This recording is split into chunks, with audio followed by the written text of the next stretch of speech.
Now we are taking importance of business environment. Business environment का meaning हमने समझ लिया, फीचर्स हमने समझ लिए। बिजनेस एनवायरमेंट क्या है? Surrounding of a business which includes all individuals, all institutions and other forces. Clear है? और हमने पढ़ लिया है कि ये जो बिजनेस एनवायरमेंट है ये डायनेमिक है, कीप्स ऑन चेंजिंग। क्लियर है? इसमें specific and general forces included है। It is totality of all external forces हैं। तो ये सब क्या है? ये सब हमें बिजनेस एनवायरमेंट को समझने में हेल्प करती है। अब इस बिजनेस एनवायरमेंट को अगर हम प्रॉपरली अंडरस्टैंड करते हैं, इस बिजनेस एनवायरमेंट के अगर हम टच में रहते हैं, तो इसके क्या क्या इंपॉर्टेंस, क्या क्या एडवांटेज हमको होते हैं। तो let's understand the importance of business environment. First, it enables the firm to identify opportunities and getting the first mover advantage. It enables the firm to identify opportunity. ये क्या करता है? अगर आप बिजनेस के टच में रहते हैं, अगर आप बिजनेस स्कैनिंग करते रहते हैं, बिजनेस एनवायरनमेंट के टच में रहते हैं और बिजनेस एनवायरनमेंट की स्कैनिंग करते रहते हैं, तो आपको इससे अपॉर्चुनिटी को आइडेंटिफाई करने में क्या है? हेल्प मिलती है। And you can take the first mover advantage. मतलब क्या हुआ? अपॉर्चुनिटी क्या होती है? Opportunity are the positive external trend और चेंजेस, ठीक है, which help the business to get succeed. किसी भी बिजनेस को सक्सेस होने में पॉजिटिव अपॉर्चुनिटी का बहुत बड़ा कंट्रीब्यूशन होता है। अगर आपके सामने कोई अपॉर्चुनिटी आती है, आप उस अपॉर्चुनिटी को आइडेंटिफाई कर लेते हो, उसे ग्रैब कर लेते हो, तो आपके बिजनेस को उसके एडवांटेज मिलते हैं, आपके बिजनेस को उसकी वजह से सक्सेस मिलती है। तो अपॉर्चुनिटी, ये बिजनेस एनवायरनमेंट जो होता है, उसकी जो नॉलेज होती है, उसके टच में अगर आप रहते हो, उसकी स्कैनिंग अगर आप करते रहते हो, तो उससे आपको बिजनेस एनवायरनमेंट में आने वाले चेंजेस पता रहते हैं। और ऐसे चेंजेस जो आपकी बिजनेस के लिए पॉजिटिव चेंजेस हैं, which can bring the opportunity for your business and you can grab that opportunity. उस अपॉर्चुनिटी को पहचानना और फिर उस अपॉर्चुनिटी का फायदा उठाना, यही क्या है? यही आपका फर्स्ट इंपॉर्टेंस है। तो environment provides numerous opportunities for business success. Early identification of opportunity helps an enterprise to be the first to exploit them instead of losing them to competitors. आपने क्या किया? एनवायरमेंट में जो न्यूमरस अपॉर्चुनिटीज है, उन opportunity को आपने identify किया। केवल आइडेंटिफिकेशन से ही काम नहीं चलता। आइडेंटिफिकेशन करने के बाद में क्या किया आपने? You take the first, you be the first to exploit them. आपने उस अपॉर्चुनिटी को इमीडिएटली ग्रैब कर लिया। आप वो पहले बन गए जिन्होंने उस अपॉर्चुनिटी का फायदा उठा लिया, instead of losing them to competitors, ना कि उन्हें अपने कॉम्पिटिटर्स के लिए छोड़ दिया। क्लियर है? इसका एग्जाम्पल लेते हैं। फॉर एग्जाम्पल आप एग्जाम्पल ले सकते हैं रेनॉल्ट डस्टर का। रेनॉल्ट डस्टर जब मार्केट में आई थी तो ये फर्स्ट थी जो कि मार्केट में आपके लिए कॉम्पैक्ट एसयूवी लेकर आई थी। उसके बाद तो बहुत सारी कंपनीज मार्केट में आ गई थी और उन्होंने क्या किया था? इस अपॉर्चुनिटी का फायदा उठाया था। लेकिन जो पहली अपॉर्चुनिटी, जो अपॉर्चुनिटी का फर्स्ट एडवांटेज जिसने लिया था, वो रेनॉल्ट डस्टर थी। क्लियर है? तो जितना ज्यादा फायदा उसने उठाया था, उतना फायदा किसी भी कंपनी ने नहीं उठाया था। इसी तरीके से हम मारुति का एग्जांपल ले सकते हैं। Maruti, it was the first who become the leader in the small car market because it was the first who identified the need of the small car, ठीक है, इन the environment, just because of rising petroleum prices and the large middle class population in India. Maruti वो पहला industry था जिसने India के अंदर जो middle class population रह रहा है वो, और जो पेट्रोलियम की प्राइसेस राइज हो रही थी, उसकी वजह से जो स्मॉल कार की डिमांड मार्केट में इंक्रीज होती है, उस डिमांड को पहचाना और उस डिमांड को पूरा करने का फर्स्ट एडवांटेज, जो फर्स्ट स्टेप था वो उसने लिया और उसका एडवांटेज भी उसने लिया। ये सब स्मॉल कार मार्केट में लीडर बन गया। क्लियर है? तो ये इसने क्या किया था? इसने अर्ली आइडेंटिफिकेशन किया था उस अपॉर्चुनिटी का, और फिर उस अपॉर्चुनिटी को उसने इमीडिएटली क्या कर दिया? एक्सप्लॉइट कर लिया, उसका एडवांटेज उसने ले लिया। तो ये नॉलेज कहाँ से मिलती है? जब हम क्या करते हैं? हम अपने बिजनेस एनवायरनमेंट पर नजर रखते हैं, हम उस बिजनेस एनवायरनमेंट के टच में रहते हैं, हम उस बिजनेस एनवायरनमेंट में आने वाले चेंजेस को ऑब्जर्व करते रहते हैं। तो ये था आपका फर्स्ट एडवांटेज। सेकंड आता है आपका it helps the firm to identify threats and early warning signals. It helps the firm to identify threats. अभी अपॉर्चुनिटी की बात की थी, अब ये थ्रेट्स आ गए। थ्रेट्स क्या है? It are also the external trends और changes in the environment, but it act as a hindrance in your business success. Opportunity आपके बिजनेस सक्सेस को मूव ऑन करती है, लेकिन जो थ्रेट्स है वो आपकी बिजनेस सक्सेस के लिए एक हिंड्रेंस बन जाते हैं, एक प्रॉब्लम बन जाते हैं, एक हर्डल आपके लिए बन जाते हैं। तो जरूरी क्या है? जरूरी है इन थ्रेट्स को पहचानना, ठीक है, और इनसे जो आपको पास में वार्निंग सिग्नल आ रहे हैं उनको समझना। तो environmental awareness help and managers to identify various threats on time and serve as an early warning signal। Clear है? मार्केट आपके बिजनेस एनवायरनमेंट में जो भी चेंजेस आ रहे हैं उसमें पॉजिटिव चेंजेस भी हो सकते हैं और नेगेटिव चेंजेस भी हो सकते हैं। पॉजिटिव चेंजेस आपके लिए अपॉर्चुनिटी बनकर आते हैं, पर जो नेगेटिव चेंजेस होते हैं वो आपके लिए थ्रेट्स बनकर आते हैं, आपके लिए प्रॉब्लम बनकर आते हैं। तो उनको अर्ली आइडेंटिफाई कर लेना, ठीक है, उनको समझ लेना और उनको एज अ वार्निंग सिग्नल ले लेना, यही क्या है, यही जरूरी होता है आपकी बिजनेस की सक्सेस को कंटिन्यू रखने के लिए। इसका एग्जांपल अगर हम लेते हैं तो जैसे मान लीजिए इंडियन फर्म्स है। अब इंडियन फर्म्स को पता चलता है कि some multinational companies are entering into the market of India, multinational companies आ रही है, तो डेफिनेटली कॉम्पिटिशन विल इंक्रीज, ठीक है, and they are coming with new substitute also, नए सब्स्टिट्यूट मार्केट में लेके आ रही है। तो अगर आपने इस इन्फॉर्मेशन, ये इन्फॉर्मेशन को आपको कैसे लेना है, is you are to taken as a threats and as a early warning signal. आपको वार्निंग सिग्नल मानना है और आपने जो इन्फॉर्मेशन ये मिली है आपको, उस इन्फॉर्मेशन के बेसिस पे आपको क्या करना है, you have to adopt some change measurements. जैसे आप अपनी गुड्स की क्वालिटी को इंक्रीज कर सकते हैं, आप एक लार्ज स्केल पे एडवर्टाइजमेंट कर सकते हैं, एग्रेसिव एडवर्टाइजमेंट आप कर सकते हैं, या फिर आप अपनी कॉस्ट ऑफ प्रोडक्शन को डाउन कर सकते हैं, ताकि आप क्या कर सके, आप उनसे के साथ में कॉम्पीट कर सके और अपनी बिजनेस की सक्सेस को कंटिन्यू रख सके।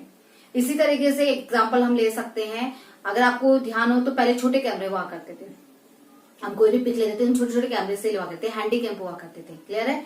लेकिन जब मार्केट में मोबाइल आए और मोबाइल के साथ में कैमरा आया, तो इस कैमरे की वजह से क्या हुआ, धीरे धीरे धीरे धीरे उन छोटे कैमरे की, हैंडी कैम की डिमांड जो है मार्केट में क्या हो गई, रिड्यूस हो गई, कम हो गई, क्लियर है। और टाइम टू टाइम क्या किया गया, इन कैमरे की क्वालिटी को और इंक्रीज किया गया। आज मोबाइल में इतनी अच्छी क्वालिटी के कैमरे लग गए हैं कि अब हैंडी कैम तो लगभग खत्म हो चुके हैं, कोई यूज नहीं करता है, सब कैमरे से पिक ले लेते हैं, मोबाइल के कैमरे से। और आगे भी जाकर इनमें और एडवांस जो है डीएसएलआर की जो फीचर्स हैं, वो फीचर्स इनमें ऐड किए जा रहे हैं। तो हो सकता है आने वाले सालों के अंदर ये इतना पावरफुल हो जाए कि जो अच्छी क्वालिटी वाले कैमरेज हैं, हमें उनकी भी रिक्वायरमेंट खत्म हो जाए। तो जो कैमरेज कंपनी है, लाइक कोडक हो गया, कैनन हो गया, इनके लिए इनको इसे कैसे लेना चाहिए, एज अ थ्रेट लेना चाहिए, और पहले से ही इसको जो ये प्रॉब्लम आने वाली है या जो ये थ्रेट उनके सामने आने वाली है, उस थ्रेट को फेस करने के लिए क्या करना चाहिए, तैयार रहना चाहिए। तो business environment provides the detail और provides the information about the threats and act as a warning signal, clear है। तो अगर बिजनेस एनवायरनमेंट के टच में रहेंगे, बिजनेस एनवायरनमेंट की नॉलेज रहेंगे, तो ही आप इसमें जो भी न्यूमेरस अपॉर्चुनिटीज है और जो थ्रेट्स है उनको आइडेंटिफाई कर सकेंगे और उनका एडवांटेज लेना है या उनको फेस करने के लिए प्रिपरेशन करनी है, वो आप कर पाएंगे। नेक्स्ट आता है it helps in tapping useful resources. It helps in tapping useful resources. देखिए, हम जानते हैं कि बिजनेस को करने के लिए वी नीड वेरियस रिसोर्सेज, चाहे वो फाइनेंशियल रिसोर्सेज हो, चाहे वो फिजिकल रिसोर्सेज हो, चाहे वो ह्यूमन रिसोर्सेज हो, क्लियर है। किसी भी बिजनेस को चलाने के लिए हमें बहुत सारे रिसोर्सेज चाहिए। We need raw material, we need labour, power, ठीक है, वाटर, फाइनेंस, मशीनरी। तो ये सारे रिसोर्सेज जो है ये आपको कौन प्रोवाइड करता है, these all are resources are provided by environment, business environment. Environment is a source of various resources for running a business। किसी भी बिजनेस को चलाने के लिए जितने भी रिसोर्सेज चाहिए होते हैं, वो सब रिसोर्सेज आपको कहाँ से मिलते हैं, you get all the resources from your business environment, such as raw material हो गया, फिनेंस हो गया, मशीनरी हो गई, वाटर हो गया, लेबर हो गया, एक्सेट्रा। क्लियर है। अब जो बिजनेस एनवायरमेंट है, these get all these resources from the society, from the environment. Like आप फाइनेंशियली से फाइनेंस आप लेते हैं, गवर्नमेंट आपको हेल्प करती है, कस्टमर आपके हैं, सप्लायर्स हैं, they provide the goods, they provide the raw materials. Clear है। एंड दीज ऑल दीज जो फैक्टर्स हैं, they provide raw material, they provide all the various resources to a business enterprises with the view of some expectation in get return something, ठीक है, to get something in return। वो क्या चाहते हैं? They provide the sources, various resources to an enterprise with the expectation to get something in return from the enterprise। वो resources उनको provide करते हैं, बदले में उनसे भी कुछ लेना चाहते हैं, कुछ पाना चाहते हैं। बिजनेस एनवायरनमेंट क्या करता है? They take all the resources as an input for their business enterprise and convert them at the goods, or you can say output, and this output or goods are supplied to the environment। आप environment से ही ले रहे हैं और environment को ही दे रहे हैं। environment से आप resources लेते हैं, उन resources को आप convert करते हैं goods and services में, और ये goods और services आप किसको provide कर देते हैं? आप अपने ही environment को provide कर देते हैं। तो environment से ही आपने resources लिए और एनवायरमेंट को ही आपने जो है आउटपुट प्रोवाइड कर दिया। क्लियर है। लाइक जब आप रॉ मटेरियल परचेज करते हैं सप्लायर्स से, तो वो चाहते हैं कि उनको उनकी जो गुड्स है उस गुड्स का सही अमाउंट है वो उनको टाइम से मिल जाए। इसी तरीके से जब हम टैक्स पे कर रहे हैं तो हम टैक्स पे करके गवर्नमेंट के लिए अपना जो है आउटपुट उनको प्रोवाइड कर रहे हैं। इसी तरीके से जब हम इन्वेस्टर्स की बात लेते हैं तो इन्वेस्टर्स क्या चाहते हैं? They want a good return on their investment. Clear है। तो ये सब करके आप क्या कर रहे हो? आप उनको उनका आउटपुट प्रोवाइड कर रहे हो, जो आपने उनसे लिया उनके बदले में आप उनको कुछ रिटर्न कर रहे हो। क्लियर है। तो इसका मतलब हम अपनी सोसाइटी से, हम अपनी इन्वायरमेंट से ही सारे रिसोर्सेज लेते हैं और सारे रिसोर्सेज को आउटपुट में कन्वर्ट करके हम उन्हें प्रोवाइड कर देते हैं। क्लियर है। तो for a successful running of a business they needed various resources which are provided by the environment, and the environment act as a outlet for output. Clear है। तो आपको क्या करना है? आपको अपनी पॉलिसी ऐसे डिजाइन करनी है कि जिससे आपको जो भी नीडेड है, जो भी रिसोर्सेज नीडेड है, वो इजीली आप अपने एनवायरमेंट से ले सकें और बदले में उनको उनका आउटपुट प्रोवाइड कर सकें। अब ये आपको कैसे पॉसिबल है? It is possible when you have a better understanding of your business environment. आपको अगर अपने बिजनेस एनवायरमेंट की नॉलेज है, आप उसके टच में हैं, ठीक है, तभी आप अपने बिजनेस एनवायरमेंट को इजीली समझ सकते हैं, तभी उसमें अवेलेबल रिसोर्सेज को आप इजीली समझ सकते हैं, उनका प्रॉपर यूटिलाइजेशन कर सकते हैं और उनका जो रिटर्न है उनको रिटर्न भी कर सकते हैं। क्लियर है। तो ये था आपका third point, use it helps in tapping useful resources. Next importance, it helps in कॉपिंग with rapid changes. We know that business environment is dynamic. It keeps on changing at very fast pace. बहुत तेजी से बदलता है, बहुत जल्दी बदलता है। कई बार तो इतने क्विक एंड इंस्टेंट चेंजेस होते हैं कि we have no opportunity to adjust them. Clear है। तो ऐसे में बिजनेस एनवायरमेंट की understanding it helps you to cope with these rapid changes. Today's business environment is getting increasingly dynamic, where changes are taking place at a fast pace. In order to effectively cope with these changes, manager must understand and examine the environment. Clear है। इतनी जल्दी changes होते हैं और उन changes को समझना, उन चेंजेस को अडॉप्ट करने पर ही आप क्या कर सकते हो? आप अपनी सक्सेस को कंटिन्यू रख सकते हो। और ये तभी पॉसिबल है जब आप अपने बिजनेस एनवायरनमेंट को समझते हो। You have better understanding of your environment if you are in touch with your business environment. तो बिजनेस एनवायरनमेंट की नॉलेज आपको इन रैपिड चेंजेस को समझने में और इन रैपिड चेंजेस को अडॉप्ट करने में क्या करती है? हेल्प करती है। इसका एग्जाम्पल हम लेते हैं कि अगर आप इन दोनों देख रहे हो, तो अगर हम यहाँ पर देखें तो ब्रांड लॉयल्टी जो है, वो ब्रांड लॉयल्टी आजकल कम होती जा रही है। पहले लोग ब्रांड को बहुत इंपॉर्टेंस दिया करते थे, जैसे कि कुछ लोग अगर किसी ब्रांड की वॉच पहनते थे, लाइक टाइटन की वॉच पहनते थे, तो टाइटन की ही वॉच उनको पहननी होती थी, वो अदर किसी ब्रांड को अडॉप्ट नहीं करते थे।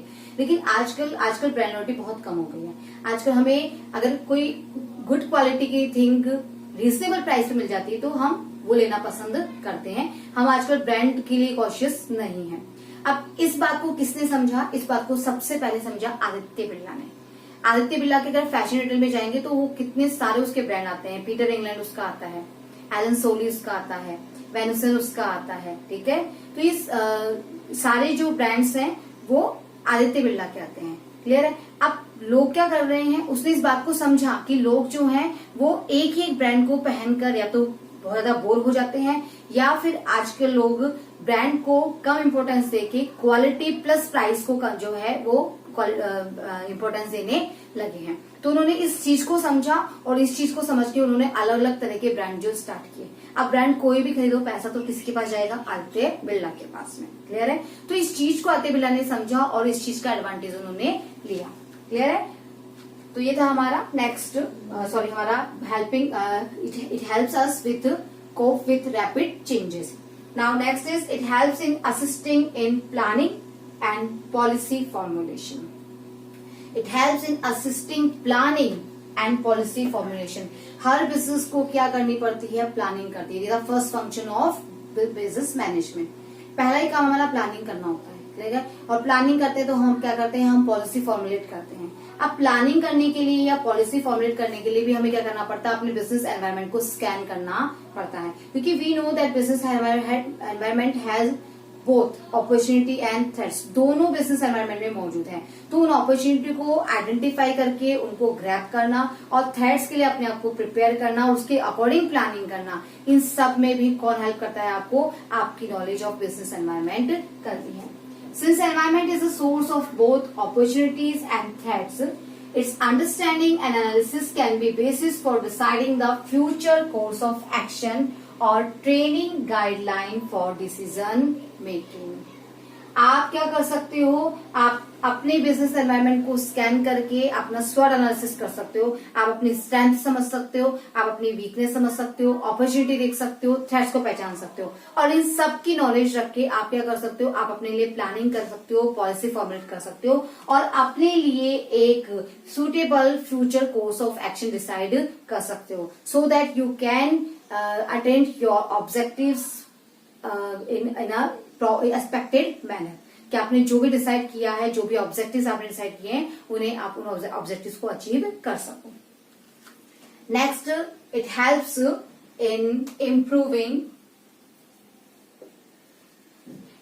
In improving performance. ये क्या करता है? ये आपको आपकी परफॉर्मेंस इंप्रूव करने में भी हेल्प करता है। कैसे परफॉर्मेंस है? देखिए, अगर आप कंटिन्यूअसली अपने बिजनेस एनवायरनमेंट को मॉनिटर करते रहते हैं, अगर आप उस बिजनेस में आने वाले चेंजेस, अपॉर्चुनिटी, थ्रेट्स को समझते हैं, उनको क्विकली आप अडॉप्ट करते हैं, तो आप क्या कर सकते हो? उसके अकॉर्डिंग अपने लिए सुटेबल बिजनेस प्रैक्टिस ऑप्ट कर सकते हो। आप अपने बिजनेस में according to the changes, according to the requirement of business environment अपने बिजनेस प्रैक्टिसेस को अडॉप्ट कर सकते हैं। And this business practices will not only improve your current performance, but it also will help you to improve your future performance. Continuously and monitoring the environment and by adopting suitable business practices, business enterprise can improve not only their present performance but also continue to succeed in the market for a longer period. Clear है? जैसे कि मैंने अभी आपको बताया कि एक firm को ये पता चलता है कि दूसरी फर्म मार्केट में एंटर हो रही है उसको कंपटीशन देने के लिए, तो वो इसको पहले से ही समझकर क्या कर सकता है? अपने आप को उस कंपटीशन के लिए प्रिपेयर कर सकता है। वो ऐसे चेंजेस अपने फर्म में ला सकता है, अपने ऑर्गेनाइजेशन में ला सकता है which help it to continue their success. Clear है? लाइक वो अपने गुड्स को और क्वालिटी वाइज इंप्रूव कर सकता है, अपनी गुड्स की प्राइसेस को कम कर सकता है, अपने कस्टमर्स को अट्रैक्ट करने के लिए वो अलग अलग मेजरमेंट ले सकता है, वो एक एग्रेसिव एडवर्टाइजमेंट कैंपेनिंग कर सकता है। इन सब के थ्रू वो क्या कर सकता है? वो अपने कॉम्पिटिटर के कॉम्पिटिशन को फेस करने के लिए अपने आप को तैयार कर सकता है। ओके, इसका एक एग्जाम्पल मैं आपको और दे सकती हूँ। लाइक अगर आपको ध्यान हो तो जब फेसबुक आया था, ठीक है, ऑर्कुट आया था, ऑर्कुट को डिफीट किया था फेसबुक ने, फेसबुक आ गया। अब फेसबुक का भी ग्राफ एक बार डाउन हो गया था, किसकी वजह से? व्हाट्सएप की वजह से। जब व्हाट्सएप आया तो फेसबुक का ग्राफ व्हाट्सएप की वजह से डाउन आने लगा। तो फेसबुक ने इस चीज को समझा और उसने क्या किया, उसने इमीडिएटली व्हाट्सएप को भी क्या कर लिया, उसने व्हाट्सएप को परचेज कर लिया। तो उसने क्या समझा, उसने अपनी करंट परफॉर्मेंस पे आने वाले इफेक्ट को अंडरस्टैंड किया और अपने फ्यूचर परफॉर्मेंस को इम्प्रूव करने के लिए उसको उसका एक जो भी उसको स्टेप लेना था वो उसने इमीडिएट स्टेप ले लिया। क्लियर है? तो ये थे हमारे इंपॉर्टेंस ऑफ एनवायरनमेंट, यानी जो बिजनेस एनवायरनमेंट की नॉलेज आपके लिए क्यों इतनी एसेंशियल है, क्यों बिजनेस एनवायरनमेंट को हमें समझना चाहिए, बिजनेस एनवायरनमेंट वाले चेंजेस का क्या इम्पैक्ट हमारे बिजनेस पे पड़ता है, कैसे बिजनेस उन चेंजेस के लिए अपने आप को प्रिपेयर कर सकता है। ये सारी इंपॉर्टेंस हमने पढ़ी है अभी, जिसमें हमने पढ़ा कि आप बिजनेस एनवायरनमेंट की स्कैनिंग करके अपॉर्चुनिटी के बारे में पता कर सकते हो, उस अपॉर्चुनिटी को ग्रैब करके उसका ग्रेटेस्ट एडवांटेज आप अपनी एंटरप्राइज के लिए ले सकते हैं। इसी तरह से अपॉर्चुनिटी के साथ साथ आप उनकी थ्रेट को भी आइडेंटिफाई कर सकते हैं और उस थ्रेट के लिए अपने आप को प्रिपेयर कर सकते हैं। इसी तरह से जो बिजनेस एनवायरनमेंट के अंदर रिसोर्सेज अवेलेबल है, उन रिसोर्सेज को आइडेंटिफाई करना, उन रिसोर्सेज को यूज करना, उन रिसोर्सेज का ऑप्टिमम यूटिलाइजेशन करना और बदले में रिटर्न करके अपने ही बिजनेस एनवायरनमेंट को रिटर्न करके आप अपनी सक्सेस को क्या कर सकते हो, कंटिन्यू कर सकते हो। साथ ही इसमें आने वाले चेंजेस को आप अंडरस्टैंड कर सकते हो और उन चेंजेस के साथ में कॉप अप कर सकते हो। इसके साथ ही जब आप प्लानिंग करते हो, पॉलिसी फॉर्मेशन करते हो, तो प्लानिंग और पॉलिसी फॉर्मेशन के टाइम पर भी बिजनेस एनवायरनमेंट की नॉलेज आपको हेल्प करती है। ये आपको बताती है कि आपके पास में क्या क्या अपॉर्चुनिटी अवेलेबल है, क्या क्या थ्रेट्स आपको फेस करने पड़ सकते हैं। उनको माइंड में रखते ही आप अपने ऑब्जेक्टिव सेट करते हो और ऑब्जेक्टिव को अचीव करने के लिए अपने स्ट्रेटेजी प्लान करते हो। और साथ में it helps in improving your performance, not only current performance but also improve your future performance. Clear है? तो ये थे हमारे meaning of business environment, features of business environment and importance of business environment. Next I am taking our last topic of this chapter, that is dimensions of business environment. ठीक है, rest portion of your chapter has been deleted by CBSE for this year. ठीक है, clear है? आपको आगे का जो portion है वो एग्जाम में नहीं पूछा जाएगा। आपके सिलेबस में इस चैप्टर के अंदर जो है वो है meaning, features, importance and the dimensions of the business environment. Clear है? So let's take our next topic, dimension of business environment. Now I'm taking our last topic of the chapter, that is dimensions of business environment. Dimensions of business environment मतलब dimension of business environment means parts of business environment. Business environment के जितने भी parts हैं, they are known as dimensions of business environment. तो they are 5 parts of business environment. First is economic, second is social, political, legal and technological. Economic environment, social environment, political environment, legal environment and technological environment, these all are known as parts और dimensions of business environment. तो एक एक करके हम इनको discuss करते हैं। तो first I am taking economic environment. Economic environment क्या होता है? इकोनॉमिक एनवायरनमेंट जो कि किसी भी कंट्री की इकोनॉमिक कंडीशंस को इंक्लूड करता है। इकोनॉमिक कंडीशंस जिसके अंदर हम इकोनॉमिक्स में भी पढ़ चुके हैं। इकोनॉमिक कंडीशंस में क्या क्या आता है? लाइक जीडीपी आता है, नेशनल इनकम आती है, पर कैपिटा इनकम आती है। क्लियर है? हम अभी बात करते हैं कि यूएसए की जो इकोनॉमिक कंडीशंस है वो इंडिया के कंपेरिजन में स्ट्रांग है। क्यों स्ट्रांग है? क्योंकि वहां का जीडीपी, वहां का पर कैपिटा इनकम इंडिया के कंपेरिजन में हाई है। ऐसे हम बात करते हैं तो इंडिया की जो इकोनॉमिक कंडीशन है वो बांग्लादेश के कंपेरिजन में हाई है। क्यों है स्ट्रांग है? क्योंकि यहाँ का जीडीपी, यहाँ का पर कैपिटा इनकम बांग्लादेश के कंपेरिजन में हाई है। इसी तरह से इन्फ्लेशन रेट कितना चल रहा है, इंटरेस्ट रेट कितना चल रहा है, बैंकिंग फैसिलिटीज कितनी है, बैंकिंग सिस्टम कितना स्ट्रांग है, लोन अवेलेबिलिटी कितनी है, लोगों में बैंकिंग को लेकर एक्सेप्टेबिलिटी कितनी है। ये सारी की सारी चीजें मिलकर हमारे इकोनॉमिक एनवायरनमेंट को फ्रेम करती है, हमारे इकोनॉमिक एनवायरनमेंट को डिजाइन करती है। तो economic environment contains economic factors such as interest rate, inflation rate, change in disposal income, stock market, value of rupees that can affect management practice in a business enterprise. अभी disposal income क्या होते हैं? यहाँ पे disposal income देखिए, जब tax देने के बाद में जो आपका इनकम बचता है जिसे आप अपनी अकॉर्डिंग यूज कर सकते हैं, that is known as disposal income. Clear है? आपकी इनकम पे जितना भी टैक्स लगता है, टैक्स को देने के बाद में जो आपका रिमेनिंग इनकम होता है, that is known as disposal income. तो ये सारे के सारे मिलकर हमारे इकोनॉमिक एनवायरमेंट को डिजाइन करते हैं। कौन कौन मिलकर? हमारा banking system, inflation rate, interest rate, GDP, national income, ये सब मिलकर हमारे इकोनॉमिक एनवायरमेंट को डिजाइन करते हैं। अब इकोनॉमिक एनवायरमेंट को हम, इकोनॉमिक एनवायरमेंट का जो है सीधा सीधा अफेक्ट बिजनेस एनवायरमेंट पे पड़ता है, बिजनेस एंटरप्राइज पे पड़ता है। इसलिए बिजनेस एनवायरमेंट एंटरप्राइज को अपने इकोनॉमिक एनवायरमेंट को बहुत अच्छे से समझना जरूरी होता है, क्योंकि अगर आप इकोनॉमिक एनवायरनमेंट को अच्छे से समझ पाएंगे तो ही इसके अफेक्ट को आप जो है आइडेंटिफाई कर पाएंगे और उन अफेक्ट को एडजस्ट कर पाएंगे। ले फॉर एग्जांपल, जो रियल एस्टेट है वो सीधे सीधे इकोनॉमिक एनवायरनमेंट से कनेक्टेड है। कैसे कनेक्टेड है? तो देखिए, जैसे रियल एस्टेट बिजनेस की हम बात करते हैं, तो अगर मान लीजिए आपके यहाँ पर जो बैंकिंग फैसिलिटी है, जो बैंक्स हैं वो इजीली लोन अवेलेबल करवाते हैं, ठीक है, या फिर उनका जो इंटरेस्ट रेट है वो बहुत कम इंटरेस्ट रेट चार्ज कर रहे हैं। तो जब इजीली लोन अवेलेबल होगा, इंटरेस्ट रेट कम होगा, तो लोगों में एक्सेप्टेबिलिटी इंक्रीज होगी। क्लियर है? इजीली हाउस लोन अगर अवेलेबल हो रहे हैं तो लोग हाउस लोन के लिए अप्लाई करेंगे। तो ऐसे में जो रियल एस्टेट बिजनेस है उनको अपॉर्चुनिटी मिलेगी, वो क्या करेंगे? वो इन्वेस्टमेंट करेंगे। क्लियर है? क्योंकि जब हाउस लोन बढ़ेंगे तो हाउस लोन बढ़ने का मतलब है लोग हाउस भी खरीदेंगे, तो इससे रियल एस्टेट बिजनेस को सीधे सीधे एडवांटेज मिलेगा और रियल एस्टेट बिजनेस को के लिए इन्वेस्टमेंट इंक्रीज होगा। क्लियर है?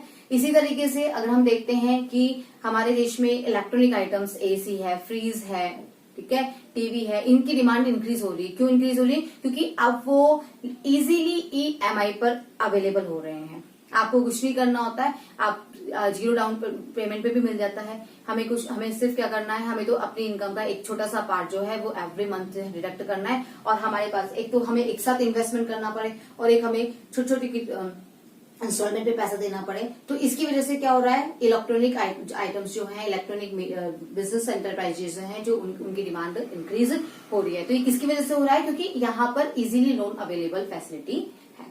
क्लियर है?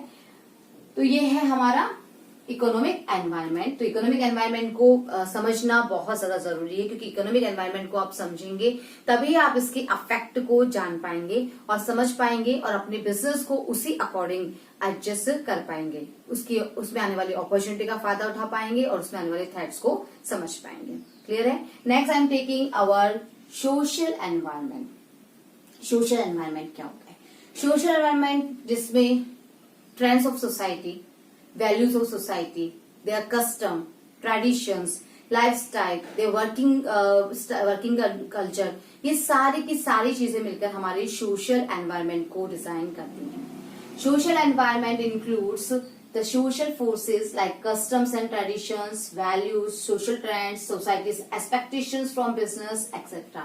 ये सब मिलकर हमारे सोशल एनवायरनमेंट को डिजाइन करती है। अब सोशल एनवायरनमेंट को स्टडी करना क्यों जरूरी है? देखिए, बिजनेस एनवायरनमेंट अगर सोशल एनवायरनमेंट को कीनली ऑब्जर्व करता है, उसे समझता है, तो वो इजीली अपने लिए अपॉर्चुनिटी जनरेट कर सकता है।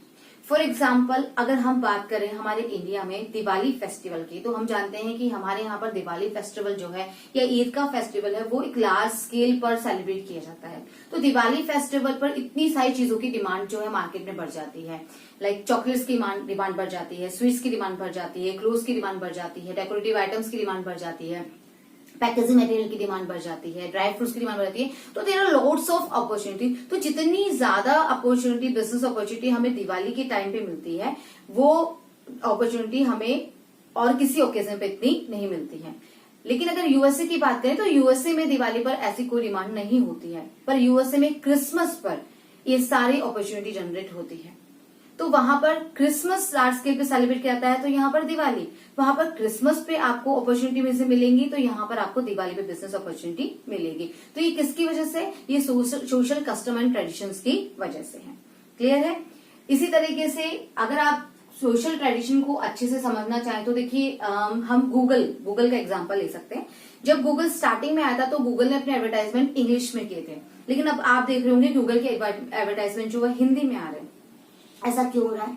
आप अगर देखेंगे तो अगर आपका आता है आसपास के रेस्टोरेंट को ढूंढने के लिए गूगल से पूछिए, देखा ना आपने। तो ये क्यों हो रहा है ऐसा? ये इसलिए हो रहा है क्योंकि जब गूगल स्टार्टिंग में आया था तब गूगल ने अपना एडवर्टाइजमेंट इंग्लिश में किया था, और अब गूगल ने ऑब्जर्व किया कि हमने यहाँ की जो एजुकेटेड पब्लिक है उनको तो अब हमने अपना कस्टमर बना लिया है। अब हमें अगर अपना कस्टमर बेस इंक्रीज करना है तो हमें उन लोगों को अट्रैक्ट करना होगा जो ज्यादा पढ़े लिखे नहीं है, ज्यादा स्किल्ड नहीं है, एजुकेटेड नहीं है। क्लियर है? तो उन्होंने क्या किया, उनको कांटेक्ट करने के लिए, उनको कम्युनिकेट करने के लिए, उनको अट्रैक्ट करने के लिए उन्होंने लोकल लैंग्वेज में एडवर्टाइजमेंट करना स्टार्ट किया।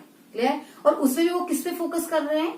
गूगल ऐप से पूछिए मतलब वो जानते हैं कि जो हम जिन पर्सन को अब अट्रैक्ट करने की, टारगेट करने की कोशिश कर रहे हैं, they are not capable to write. Clear है?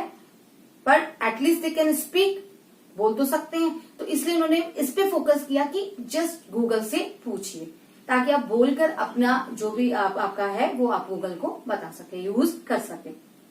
तो ये क्या था, उन्होंने सोशल ट्रेंड को पहचाना कि यहाँ की इतनी जो पब्लिक है वो इलिटरेट है और इतनी पब्लिक जो है वो लिटरेट है। तो उन्होंने पहले लिटरेट पीपल को जो है टारगेट किया, उसको टारगेट करने के बाद अब उन्होंने इलिटरेट पीपल को टारगेट करना स्टार्ट कर दिया। क्लियर है? तो ये था हमारा सोशल एनवायरमेंट का example.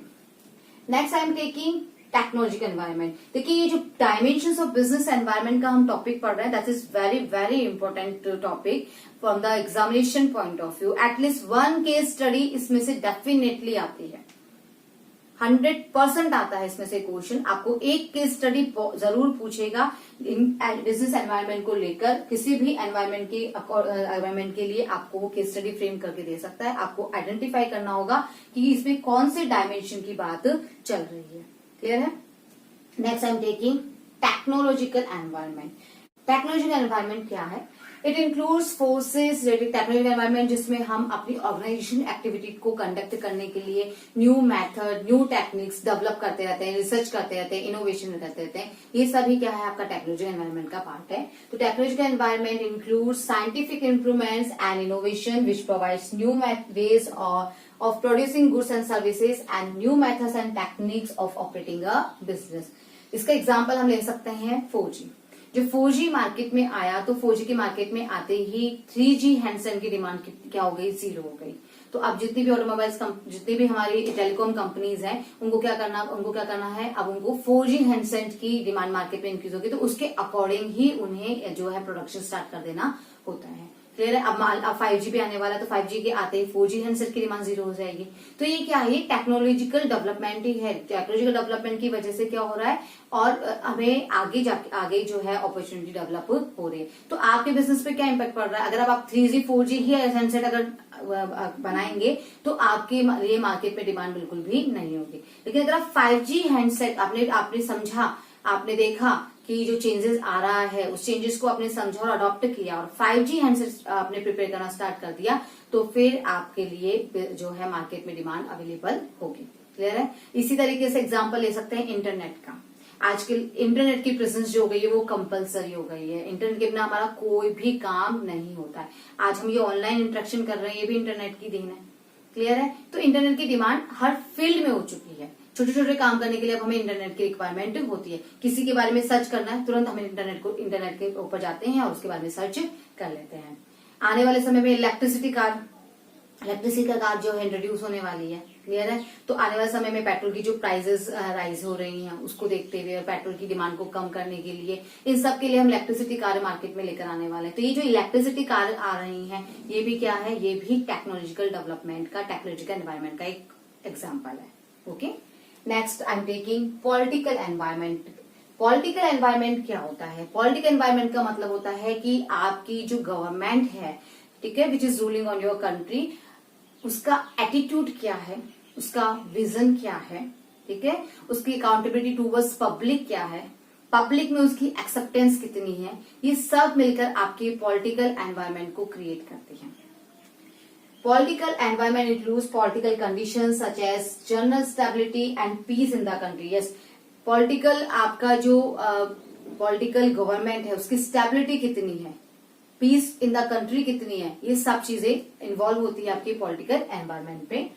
And specific attitude of elected government towards business, specific attitude towards business, ये क्या है? Specific attitude of government towards business. देखिए, जब हमारे यहाँ पर मोदी जी आए तो मोदी जी का मेन फोकस किस पे रहा? डिजिटल इंडिया पे, डिजिटलाइजेशन कराना चाहते हैं वो पूरी का। तो इस डिजिटल इंडिया का फर्क, इसका सबसे सीधा सीधा इम्पैक्ट किस पे पड़ा? इसका सीधे सीधे एडवांटेज मिला आईटी सेक्टर को।